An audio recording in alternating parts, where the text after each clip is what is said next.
السلام عليكم، ازيكم عاملين ايه؟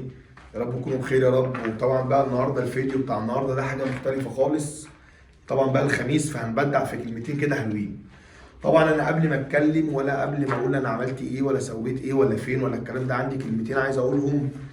طبعا اي عميل او اي حد ربنا بيرزقه بشقه جديده او مكان جديد، او حتى لو عريس وعروسه لسه، فبيبقى المكان بتاعهم ده بيجوا في المكان ده قبل ما يتعاقدوا بقى، سواء هيشتغلوا مع شركه ولا مع مكتب ولا مع مقاول ولا مع مهندس ولا هم هيجيبوا فنيين هم اللي يشتغلوا. بيجوا بقى المكان بتاعهم ده وبيقعدوا بقى ايه يرسموا فيه، عايزين نهد ده، عايزين نوسع دي. طب انا عندي حمامين نفسي يبقوا ثلاثه، طب انا عندي حمام عايزه يبقى اثنين، طب انا عندي ثلاثه الغي منهم واحد. بيبقى عنده افكار كتير واحلام كتير نفسه يعلمها، نفسه ان هو يعمل الافكار دي والحاجات دي كلها. بيبقى هو بقى ورزقه، هو بقى ونصيبه. بترجع بقى لو هو ربنا رزقه بقى بمهندس او مهندسه او مقاول، يحقق له الاحلام بتاعته دي ويطلع له اللي هو عايزه، حتى لو بمساحات صغيره او مساحات كبيره. المهم ان هو بيحقق له اللي بيبقى نفسه فيه، لان دي بتبقى مملكته، بتبقى عيشته، بتبقى جايه بعد شقه وبهدله وفلوس وسفر ويشيل جنيه على جنيه واحرم نفسي من حاجه عشان اجيب حاجه. فبيبقى نفسه ان المملكه بتاعته دي بتبقى هي احسن حاجه، حتى لو كانت صغيره او كانت كبيره، نفسه بيبقى فيها كل حاجه.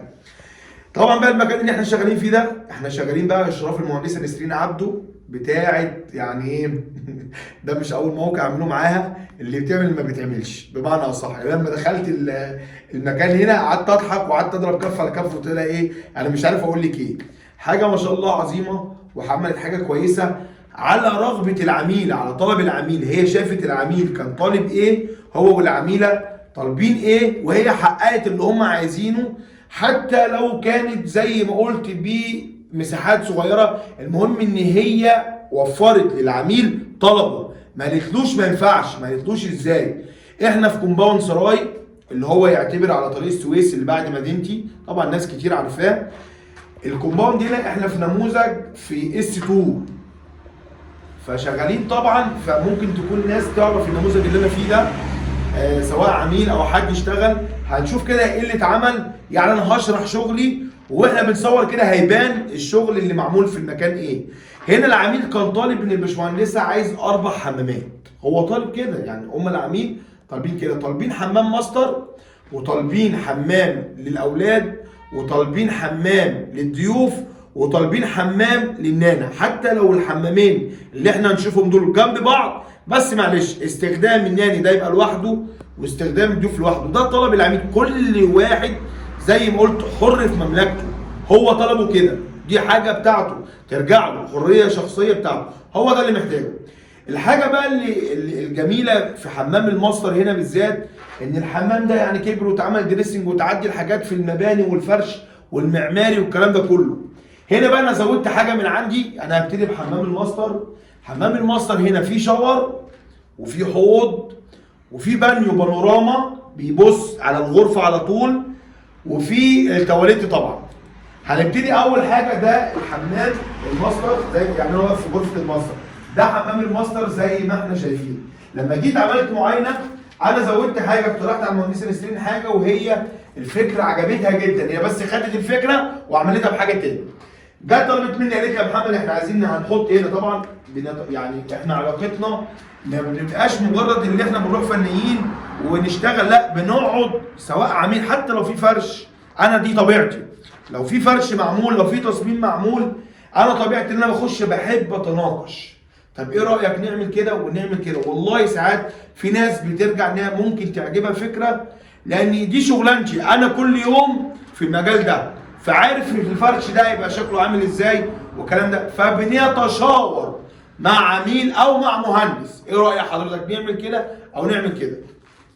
نرجع لموضوعنا. لما جيت انا هنا، هي قالت لي يا محمد احنا عايز اعمل شاور، كابينه شاور، وعايز اعمل تواليت، وعايز اعمل حوض، وعندي بانيو بانوراما هنا كده اهو على الغرفه على طول بخلاط بين الارض، تمام.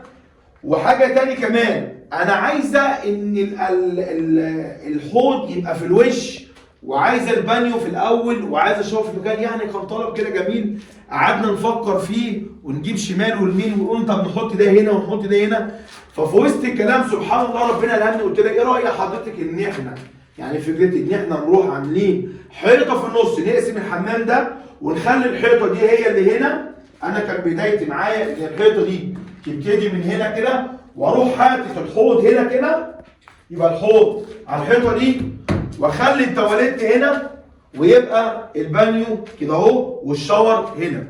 فالمهم ايه، خدت الفكره بتاعت بنت الحيطه وراحت هي بقى مفكره فيها بطريقه حلوه، مع بردك تشاورت مع العميله وجم عملوا بقى ايه، عملوا حاجه اجمل.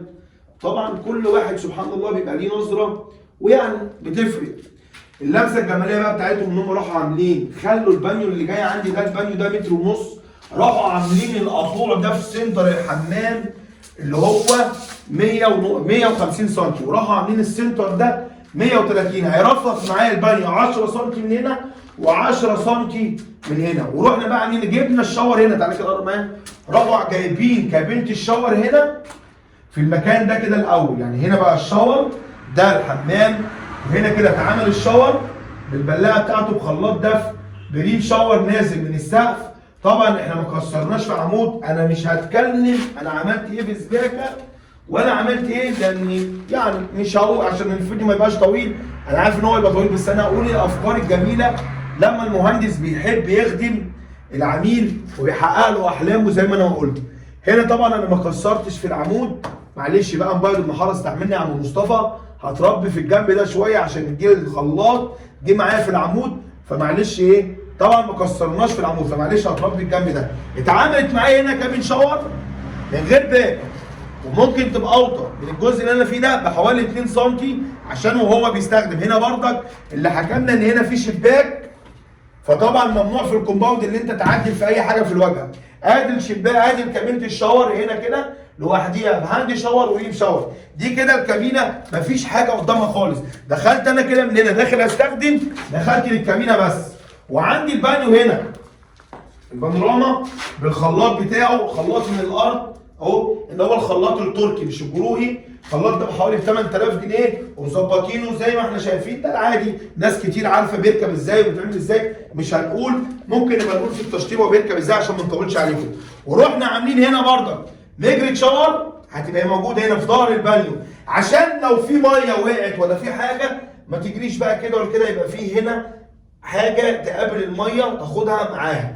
هنا بقى رحنا عاملين الحمام، ادي الحمام اهو، دخلت انا كده من الوش كده لقيت الحوض في الوش على طلب العميل. العميل عايز، قال لك باشا انا محتاج الحوض في الوش وعايز مرايه ومش عايز القعده تبان. يا عم احنا هنحقق الاحلام دي ازاي؟ فضل ربنا احنا حققناها. المهندسه نسرين قالت نعمل 1 2 3 وبرضك تشاورنا مع بعض وعملناها، وجينا جبنا بقى القعده هنا كده في الميدان، مفيش قعده ايه، القعده مش باينه. خش معايا معلش يا الدنيا ضلمه لان مفيش كهرباء في المكان اساسا، وكنا شغالين بمولد ومش عايزين نشغله عشان الصوت. هنا دي التواليت في المكان اللي هنا فيه ده اهو، ادي التواليت خالص بعيد عن اي حاجه، مش باين اكن مفيش تواليت. والحوض هنا كده هيجي معايا حوض بيون 80 سم وعليه المرايه بتاعته. يبقى كده اتحقق اول حاجه اتحققت للعميل ان هو عايز الحمام بتاع الماستر يبقى فيه 1 2 3. انا بقى جبت القعده جوه ازاي؟ جبناها بص سبحان الله، هي كذا حاجه خدمتنا. اول حاجه اللي احنا شغالين في ارض بجاردن، فكان في سقوط معايا زي ما انا واقف.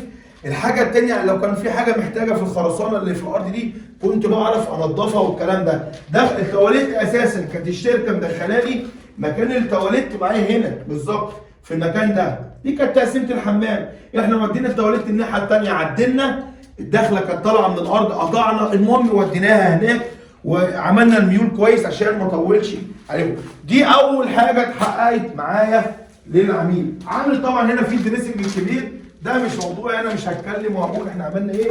الحاجه الثانيه بقى ده الحمام بتاع الاولاد، ده حمام ما اعرفش يتعمل ازاي. انا جيت لقيت الحمام ده بقيت عمال الف حوالين نفسي، هجيب له صرف منين وهجيب، قالت لي ما اعرفش، انا لازم نعمل الحمام. طب نجيب كده، وكمان ايه ده كمان مفروش، ده الحمام مفروش. يعني مفروش ازاي؟ قالت لي انا عايز القعده هنا والحوض هنا، يعني اللي جوه ده كنا بنتشاور فيه، ده بقى لا متقسم ان معمول حته بتاع 80 سم في 120 سم بس عشان الدنيا ضلمه. هنحاول كده بالكشاف كده تعالى كده معايا.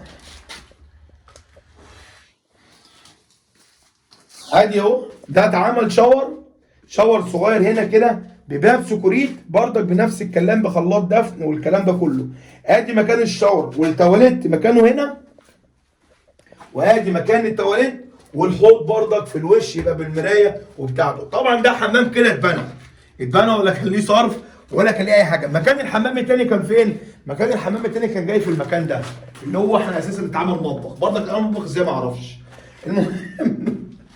المهم مكان الحمام كانت الدخلات بتاعته داخله هنا، وحاجتين خدموني زي ما انا ما قلت ان المكان ده كان فيه الحته دي فيها سقوط كتير.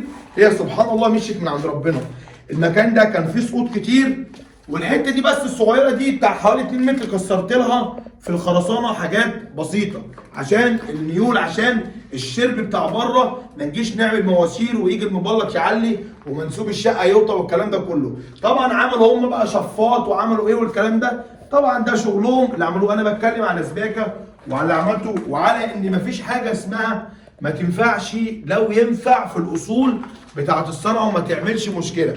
طبعا انا خدت الخط ال4 بوصه ده كان داخلني من هنا ووطيته ورحت رايح بيه دريك على القعده، واخد كوع مفتوح واحد بس في الارض، واخد كوع مفتوح واحد في الارض، واخد نسبه ميول كويسه وزي الفل. هنا كان عندي برضك الدخله ال3 بوصه خدتها وديتها للحمام، غزت معايا الحمام ده واشتغلت معايا المطبخ. حد هيقول لي طب يا محمد الخط ده كده هيتسد، هتعمل ايه؟ هنسد الخط، هنسلكه ازاي؟ هقول لك حاجتين ان شاء الله. البيبه طبعا مفتوحه، البيبه دي لو دخلت فيها خرطوم ولا دخلت فيها حاجه ان شاء الله هتستكلانيه ماشيه دريك برضك. يعني بنتكلم عشان لو حد حب يسال نبقى مجمعين الاسئله بتاعتنا كلها احنا جايبينها من جوه لبره. البيبه ماشيه دريك، لو دخلت فيها خرطوم لو دخلت فيها اي حاجه هتمشي معاك دريك، لان هي كده ما خدتش حاجه. هو الكوع اللي كان راكب. ال4 بوصه ده ان شاء الله مش هيسد. لو القعده اتسدت ليها كذا حل بس مش هنقوله، ليها كذا حل الاخوه الفنيين عارفين هم بيسلكوها ازاي. لكن انا ما سكتش، لا رحت مزود حاجتين، عملت طبتين تسليك بره اللي هم دول، عملت دول. تعالى هنا كده يا احمد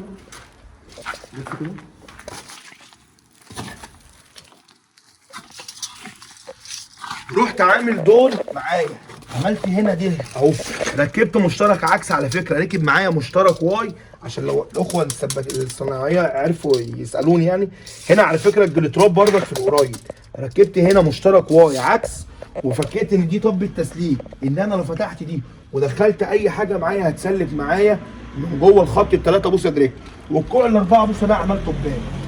طب الباب ده هيجي مدفون حضرتك بقى يتمحر وهيجي عند الباب هيتعمل حاجه زي المونتان كده او شباك ب4 مسامير ان هم سهلين يتفكوا. 4 مسامير سهل يتفك ويتعمل. يبقى انا كده حليت المشكله بتاعت هنا اللي هي بتاعت التسليك. لو حصلت مشكله، لو حصلت بنسبه هنقول مثلا 5% 10%، يبقى عندي مكانين اللي انا اسلك بيهم، عندي مكان اللي انا اسلك من هنا وعندي مكان اللي انا اسلك من هنا. طبعا ده تعامل المطبخ، اتقسم بقى المطبخ، هيبقى مطبخ مفتوح ما شاء الله. ريسبشن كبر، لو الناس اللي واخدين نماذج هنا في اس 2 بصوا الريسبشن بقى حاجه يعني. الشقه في العماره اللي جنب مننا نفس النموذج ده، دخلت الشقه ما عرفتهاش انا، حتى قلت لها انت عملت ده ازاي؟ وعلى فكره ولا في بلان ولا في تصميم ولا في حاجه معموله، هي كانت مجرد افكار. فبسالها قالت يعني احنا بنحاول ايه نوفر فلوس التصميم والكلام ده نعمل بيها حاجه، يعني نجيب بقى خزانات دفن، نجيب خلاطات دفن، مش عارف ايه، نجيب سيراميك كويس، نحاول نوفر ايه الفلوس دي للعميل وبنشتغل بافكار. هنا بقى راحت هي جابت الحوض في ستر الشباك وعملت غساله الاطباق جايه على الشمال، وهنا في البوتاجاز.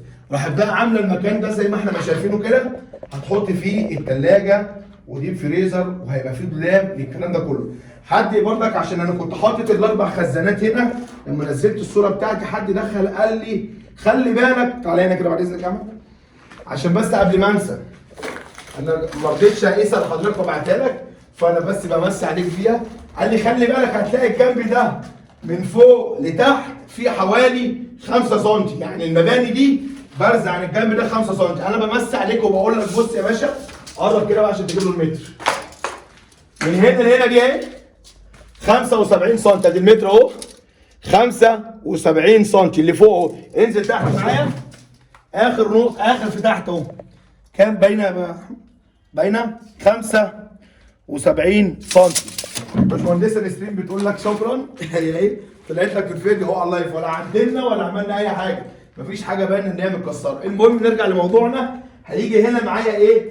الثلاجه والديب فريزر، مش عارف بقى فرن، يعني الفرش بتاع المطبخ هيبقى ان شاء الله في التشطيب. هنعمل برضك فيديو وهنوريه. كده خلصت انا قطعتين حمامين خلصوا، والمطبخ فاضل معايا ايه؟ فاضل معايا حمامين. انا قلت ايه بره العميل عايز كده وكده. الشقه هنا فيها 4 حمامات، في حمام للناني للداده وحمام ضيوف. عملتهم في الجزء ده. كان في منهم اساسا الجزء ده كان هنا، ده كان المطبخ، هو ده كان مكان المطبخ بتاع الشقه. طبعا هي لغته وراحت مدخلاه مع الريسبشن، وكان ده مبدئيا كان ده حمام الضيوف، وهنا دي كانت طرقه كده مفتوحه مع الريسبشن. انا مش فاكر يعني، هو باين اهو في المباني ايه، انا يعني في قدامي اهو المباني كان معمول ان ده الحمام بتاع الضيوف. هو كان حمام الضيوف وكان جنب منه المطبخ، وده كان حمام الاولاد، وكان الريسبشن حته صغيره خالص. دلوقتي الريسبشن مع المطبخ مع كله يعتبر بقت الشقه كلها المطبخ. جت هنا بقى راحت عامله ايه؟ راحت بانيه حمام، خدت حمام الضيوف زي ما هو، وراحت بانيه حمام قصاده الناحيه الثانيه. هما الحمامين قصاد بعض يا عم، ده طلب العميل، هو العميل عايز كده، العميل عايز كده، عايز حمامين، حمام للضيوف خاص بالضيوف محدش يدخله الا ضيوف، وحمام للناني حتى لو الاثنين جنب بعض. كده انا في عندي في المطبخ بقى عندي غساله الملابس اللي ما جبتش سيرتها ولا قلت محطوطه فين. المهم جينا احنا دخلنا من هنا، ادي حمام الضيوف. الدنيا ضلمت خالص معلش. ادي حمام الضيوف، حمام الضيوف اهو زي ما احنا شايفين، في فلاش تانك وفي بردك حوض في الوش. ده حمام الضيوف خاص بلوحده. والناحيه الثانيه اللي هو كان الحمام الرئيسي اتعمل حمام للناني، اتعمل حمام بردك بتواليت معلق. طلب بردك العميل بشاور صغير على العمود هنا، معلش بردك من باب المحاره هيلبش الجنب ده. وطبعا ايه الحوض صغير هنا، ركبه معلقه. عملنا هنا بردك راحت مزوده، راحت الغساله جت هنا، الغساله بقت ما بينهم. يعني ادي الغساله اتعمل غساله واتعمل معاها دولاب والكلام ده كله، وراح معاها حتى بص التكسير بتاع المباني ايه اللي انا بقول عليها اللي هو كان الحمام. ادي الحمامين اللي اتعملوا اللي هم اخر حاجه، وادي الغساله بتاعت الملابس. طبعا اتعدل في ال4 بوصه، مشينا بيه من هنا كده مكان التحبيش اللي انا بقول عليه ده، تحبيش اهو اتعمل اتخلق للقعده دي بردك، سواء صرف وسواء للصرف للتواليت وصرف للبلاعه اللي هو الشغل الخفيف. يبقى ده كده عندي ال4 حمامات. طبعا الشغل مزود بالتكييفات، طبعا كل الاماكن فيها تكييفات وفيها كل حاجه وبس، مفيش حاجه تاني. وانا الكلام انا يعني عجبني الموضوع، عجبني جدا، خصوصا لما دخلت الشقه الثانيه. بجد بجد شابوه للباشمهندسه نسرين، وشابوه لاي حد بيحب العميل وبيحب كده ان هو يحقق له كل احلامه. انا كراجل عميل نفسي يبقى عندي اي حاجه، انا بحب البس الحاجه دي، انا بحبها، هو كده، انا دي مملكتي، بحب الحاجه دي تبقى كده. يعني شابوه لاي حد ان هو يقف جنب العميل ويبقى صبور ويبقى نفسه طويل مع العميل لحد ما يوصل لنتيجه رائعه زي دي. يعني كل الناس اللي موجوده. كمان ده في حاجه كمان زودناها نسيت اقولها، ان المكان اللي احنا عملنا له هنا سخن مركزي، عملنا سخان مركزي للمكان كله، هيغذي المكان كله معايا. عشان ما اطولش عليكم، انا عارف ان انا طولت، بس هو والله الكلام جميل وانا مبسوط من اللي انا ده كان تحدي بيني وبين نفسي، ان انا اعرف اوفر الحاجات دي، ان انا اعرف اخدم وادخل الاماكن دي كلها. كان تحدي بيني انا قبل ما اتكلم مع مهندس ولا عميل ولا اي حد، بين انا وبين نفسي، ان انا اعرف اعمل حاجه زي كده، عشان لما تقع قدامي ان شاء الله باذن الله انا ورجالتي والرجاله اللي معايا خلاص اتعودنا عليها. طبعا انا مش شغال لوحدي ولا بدراعي، انا شغال برجالتي، رجالتي شغاله معايا، هم اللي بيوصلوني النتيجه دي، شغال بيهم زي ما احنا بنقول كده ايه المخ والعضلات. وبرضك ما بسيبهمش عشان برضك حقهم، كل الرجاله بتاعتي اللي اشتغلوا هنا، اللي عمل تغذيه واللي عمل صرف واللي حبش واللي عزل واللي طبعا يعني انا طولت عليكم معلش سامحوني. لو عجبكم بقى الفيديو ده شيروه، ما عجبكش الفيديو كويس ان انت اتفرجت عليه. ومحمد شعراوي مع المهندسه نسرين في كومباوند سراي S2. والسلام عليكم.